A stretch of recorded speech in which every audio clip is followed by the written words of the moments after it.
चलिए हम आगे बढ़ेंगे और कॉर्पोरेट कनेक्शन में आज हम बात करेंगे धानुका एग्रीटेक के मैनेजमेंट से, जिनसे बात होगी कंपनी के ग्रोथ आउटलुक, क्षमता विस्तार को लेकर, योजना, मार्जिन ग्रोथ और इन सब पर कंपनी और मैनेजमेंट की क्या राय है, बात करेंगे। धानुका एग्रीटेक के एमडी एम के धानुका हमारे साथ जुड़ गए हैं। स्वागत है धानुका साहब आपका हमारी इस बेहद खास पेशकश में। डिमांड ट्रेंड और साथ ही वॉल्यूम्स के बारे में मैं समझना चाहती हूँ, क्योंकि तीसरी तिमाही में रबी सोइंग में क्या किसी भी तरह का पिकअप आपको दिखाई दिया है जो आप हमारे साथ शेयर कर पाएंगे? जी, रबी सोइंग 3% इस वर्ष पिछले वर्ष के कंपैरिजन में ज्यादा हुई है। लेकिन सोइंग जो है लेट हुई है, क्योंकि अक्टूबर मंथ के अंदर में कंटिन्यूअस रेनफॉल रही, तो उसके कारण से सोइंग लेट हो पाई। लेकिन 3% सोइंग ओवरऑल ज्यादा है, तो इसका डेफिनेटली इम्पैक्ट जो है एग्रीकल्चर इनपुट कंपनीज के ऊपर में पड़ेगा और उनको ग्रोथ मिलेगी। धानुका जी, अगर हम बजट के लिहाज से देखें तो काफ़ी जोर दिया गया एग्रीकल्चर पर, कृषि क्षेत्र पर। इसके बाद किसी भी तरह की कोई अपॉर्चुनिटी आपको आते हुए दिखाई दे रही है एग्री बेस्ड स्टार्टअप्स को लेकर, उसमें निवेश को लेकर कोई योजना, किसी भी तरह के एक्विजिशन की योजना? डेफिनेटली गवर्नमेंट का फोकस जो है रूरल डेवलपमेंट और एग्रीकल्चर के ऊपर में है, और किसानों की आय डबल करने का गवर्नमेंट का इंटेंशन है। और मैं समझता हूं कि अगले 1 या 2 वर्ष के अंदर में गवर्नमेंट इस टारगेट को अचीव कर लेगी। अगर किसानों की इनकम बढ़ती है तो अल्टीमेटली उनका झुकाव अपनी फसलों को कीड़ों और बीमारियों से बचाने के लिए ज्यादा पैसा खर्च करने के लिए रहता है, और उसके कारण से एग्री इनपुट कंपनीज का भी ग्रोथ आती है। और जहां तक सवाल न्यू स्टार्टअप में इन्वेस्टमेंट का है, तो धानुका ने एक ड्रोन कंपनी स्टार्टअप के अंदर में 30 करोड़ रुपए का इन्वेस्टमेंट किया है। क्योंकि आने वाले समय में मैं समझता हूं कि जितने भी पेस्टिसाइड स्प्रे होने हैं, वो मैनुअल होने की बजाय ड्रोन के माध्यम से होंगे। और उसके अंदर में 95% पानी की भी बचत होगी, और लेबर कॉस्ट भी जो है वो कम आएगी।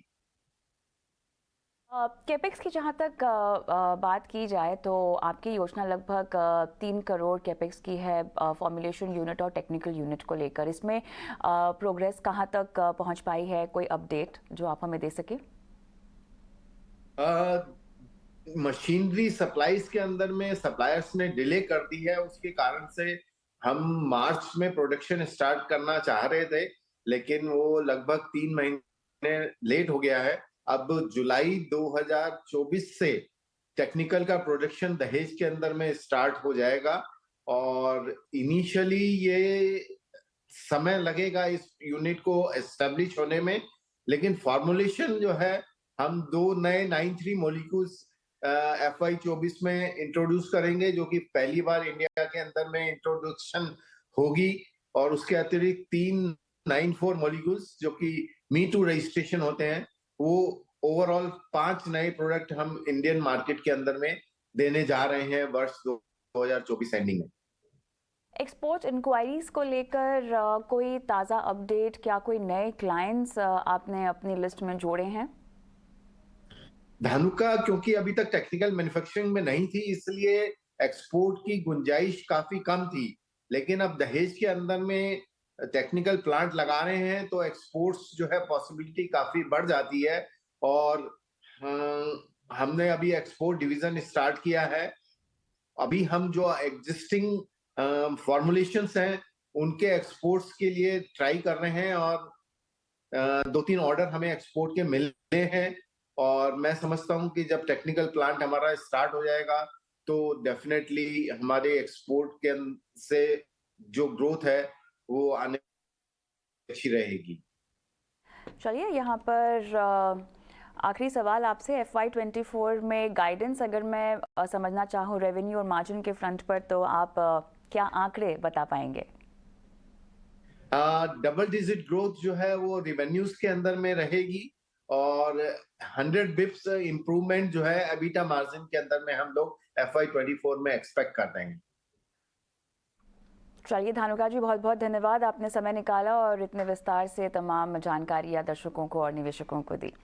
आगे बढ़ते हैं, हमारे साथ अब शो में जुड़ गए हैं Aditya Shah, chief investment officer GST investment. Aditya, स्वागत है आपका। बताएं क्या लगता है आपको स्टॉक पर? मैम, रिजल्ट थोड़ा डिसअपॉइंटिंग रहा है, सॉफ्ट क्वार्टर रहा है। मार्जिन्स में ब्लिप आया है, थोड़ा 18% से 13% के आसपास मार्जिन्स हो गए हैं। मैनेजमेंट ने स्ट्रॉन्ग गाइडेंस दिया है, हाउएवर उसको देखना होगा कि गाइडेंस आगे कैसे प्ले आउट होता है। स्टॉक थोड़ा सा एक्सपेंसिव है तो करेक्शंस पे ही ऐड करने की सलाह है। हाउएवर मैनेजमेंट के परफॉर्मेंस को अगले 2 से 3 क्वार्टर में मॉनिटर करने की बहुत जरूरत है बिफोर आप कोई भी पोजीशंस लेते हैं स्टॉक की। शुक्रिया आदित्य, समय निकाला आपने।